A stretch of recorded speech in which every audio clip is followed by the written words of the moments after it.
Whatever Maito, my name is Wanjiro Muirore and I am your host for Cta Next Generation. What's that creative name? I know Richard thought about it, don't give me any credit. So, joining me here today is none other than the host of Cta, Mr. Richard Njao. Anything before I put Normally, you on? Aizo would shout there. Aizo Mbona.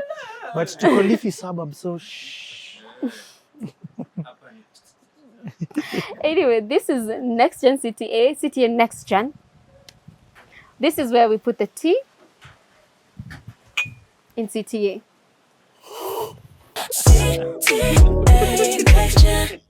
Cta Next Gen. Cta Next Gen. Cta Next Gen. Let's go on. Kikombe yako inafika haraka kuliko yangu. Do you need more? No, I'm okay. Nimesikia echo. Okay. So, the format of this show basically is we are here to talk about the people who've been on Cta. Tell us your true thoughts in the comment section and I will agree or disagree. But in the meantime, let's get into our guest of the day. I'm going to read you a quote, Mr. Njao. You owe me money if you fail. I owe you money if I fail. Hit me. And I hope you fail. And what happens if I get it? I wish you nothing but bad luck. In terms of this question. If you get it, see, we clap for you. Like that? With money? Like, if you want me to clap like that, if you want me to with clap money, like real me. money. No, I'm... Money. I'm trying to find a scientific I way. can see you're about to say she's like... I'm waiting for payday. You know it's darkest before dawn. So we are surviving this Okay, week. hit me the quotes. Let's see. We have criminalized... I know you'll get it. Poverty. You were born poor, it's criminalized. That's one of the best CTAs. Okay, I've done very many CTAs. I have no best. They all have their amazing times depending on the season. That one is one that people have really loved. It is by none other than Teresa Njoroge. Ooh. Ooh. So, start shopping. Tindikiti yaya. What else do you want? You're dancing like what do you call these guys? Tindikiti yaya. It's traditional dance.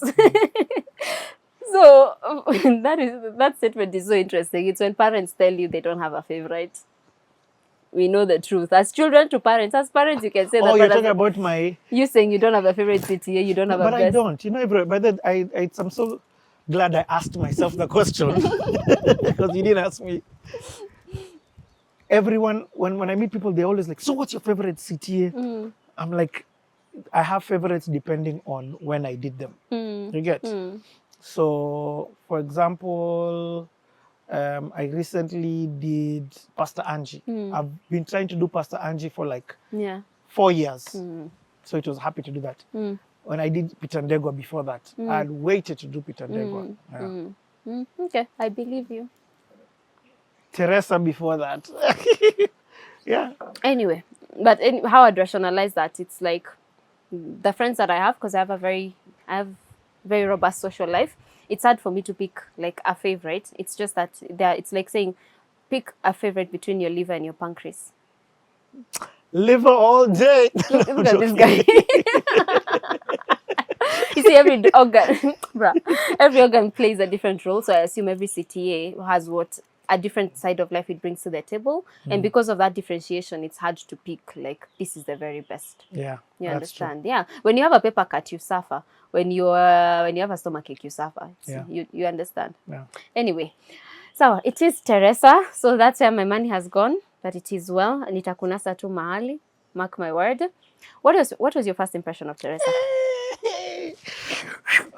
For me, my most painful point was to see those who are in there in remand years on end because of 5,000 bob. And no one to call. And no one to call. In fact, they were the solution for the people. Exactly. And it's not because they are any danger to the public. Yeah. So it's not like if that lady or that gentleman is out here, they are any danger to anyone. They are you poorer. Yes. As simple as that. In fact, they just are poor. We have criminalized poverty. You are born poor, it's criminalized. If you're caught walking in your street where you live, you're loitering. I don't understand. What do you mean? So we've got this petty offense called loitering. So loitering with intent, I can arrest you on that charge. You are loitering with intent. I don't understand. I know. So Richie, if you and I decide, Richie, let's go get a drink or a meal, or, let's walk out here. We will walk, go get what we needed to get, come back. Mm-hmm. When No. the 55% that live in slums, Oh my God. in informal settlements, two neighbors decide, hey, let's go, buy something. Then the cops, you are loitering with intent to prostitute, to... Whatever they want to add. Yeah, whatever they want to add. But how is that even legal? In Kenya in 2025. You get what I mean? I'm asking, why is that in the penal code to date? And that's a law that was put in our penal code by the colonialists. I get it. So since 1960s, whenever we were being colonized. For land grabbing, or for whatever reason they want. Exactly. Because they want to control the locals, that you can't move around. They subjugate you because they're interested in the land. It's the master slave, Those laws are still in our books to date. What? Laws that can be deleted. Deleted. The core role of the MP is to get that law out. Out. Hold. It doesn't serve us. Okay, just let me break down what you said, because it's so heavy. Yeah. It needs to be repeated. Yes. Number one, loitering depends on class. Yes. It depends on class. It depends on your neighborhood. It depends on who you are. So here it's taking a walk. Here it's taking a stroll. Yes. Somewhere else it's jaywalking. And you have been arrested because this is legal, because it was put in our penal code by the colonialists. Yes. As a way for them to control the people and the land. Yes. And to date. To legally steal. That's why they put it. Yes, to legally steal. And to date, we're still doing it to our fellow brothers. And the MPs... Who can delete, who have the power to delete those colonial laws? I think they're very busy doing what we all know they're doing. Yeah. Spill.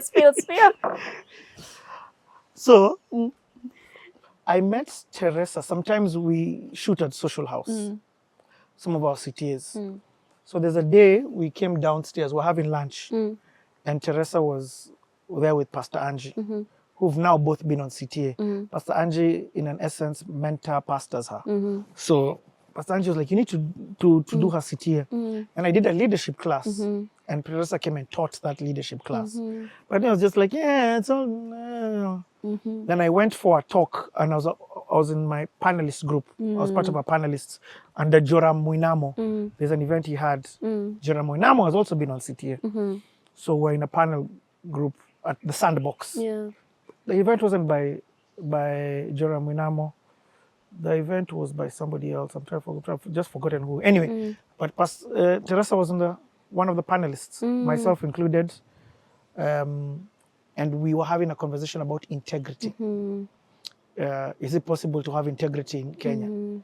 And as she spoke, how I get some of my CTAs, majority of them, God speaks and says, this is your next CTA.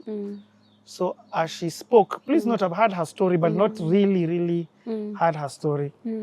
I feel like God is like, that's your next CTA. So I walk up to her. It was a Friday.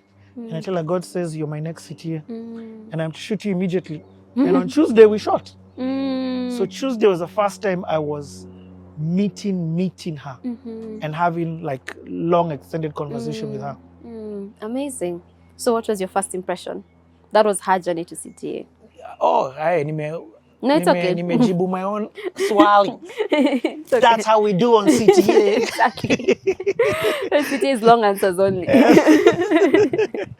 So, a very proper lady. Very beautiful. I like them yellow. So she was very beautiful, very proper, very godly. I like them very godly. Just so that you see. So I couldn't correlate with who I was seeing and the story I was about to hear. So I was trying to be like, okay, Teresa dresses very proper. She carries herself in a very proper way. You get? So I didn't know where the story was going. And then remember, I didn't have the details of her story. I was not sure if she just gone to prison for like 3 months and came out and now has a story to tell. So I didn't know. True. But the tagline on CT is you never truly know people until you take the time out to get to know people.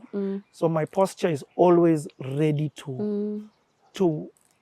I've because of that mentality and doing so many CTs, I know my perception is already wrong.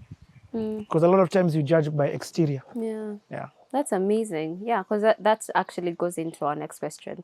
So basically, we try to hover around the topic, trying to understand the story behind at the beginning, and then now we get into the meat of it. So she's this proper lady. So I'm assuming you've already talked about your assumptions, how it's maybe she went for a little. You acknowledge the fact that you don't know what you're about to know. Yes. The English is not Englishing there. But then how does her story prove you wrong? Or how does it affirm your assumptions, whatever happened? So number one, we only shoot CTAs at Hemingway's or Social House. Because of how long the day is, it's going to, I just need a finesse in food, in ensuring that the crew is fed, in ensuring the guest is fed. My posture of doing CTAs is to honor the person first, not for you guys, not even for myself, but for them first. Then number two, the reason I do CTA is for myself to learn. Okay, number one is because God says. Number two is to honor the person. Number three is for myself to extract value. Number four is to package that value for you guys. Those watching and those who will be watching in generations to come. So for hers was different. I'm going somewhere to answer this. No, I get you. So we shot at Clean Start. Clean Start is her. She tells me in Loresh in Ridgeways. So me, my mom used to live in Ridgeways. I'm already seeing this. Hey, it's her digs. Hey, this chick must be balling. So when I go there with Aizo, we first of all we buy a lot of food because we're coming to your house, even though it's your house, you're not cooking, you're not worrying about dishes, you're not worrying about what will people eat. So we come with a proper spread, and I mean proper. Yeah. So when we arrive there, I'm just seeing all this equipment for salon. I'm like, what on earth is this? Who can you happy? How are you happy, but this is not aligning with my brief of Hemingway's. So, and I'm just like, I'm not understanding why are they all this equipment. Then I meet a lady, and I'm talking to that lady, and I'm telling her, no, don't worry, to have food. She's me. I'm thinking it's the lady who's doing the house. She's like, don't worry, Teresa's coming down, this, that, the other. So I'm a bit confused. What's happening over here? So anyway, that gets put away. I saw arranges the set. We're going to shoot.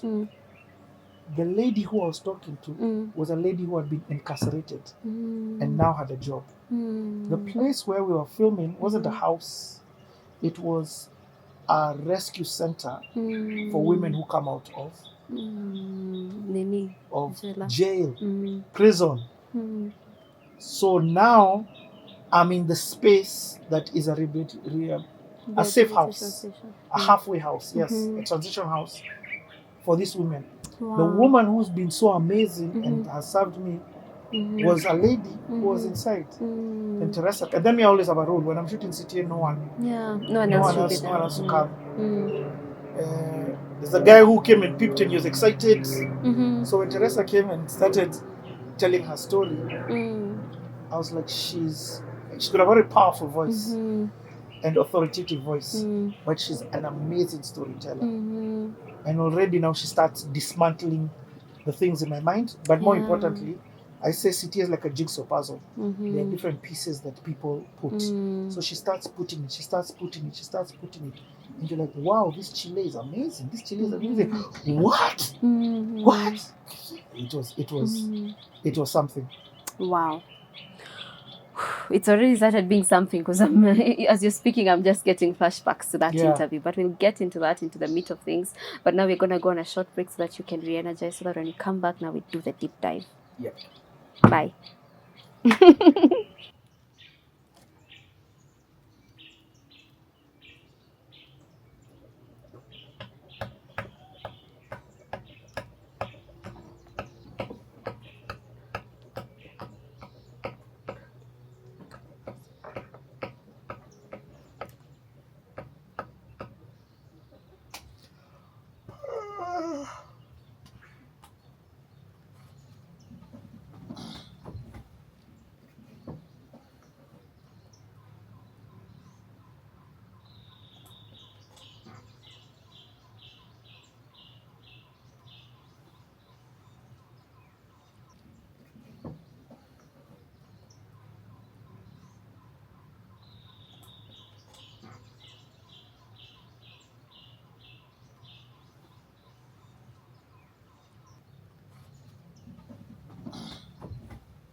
Cta Next Gen. Cta Next Gen. Cta Next Gen. Cta Next Gen.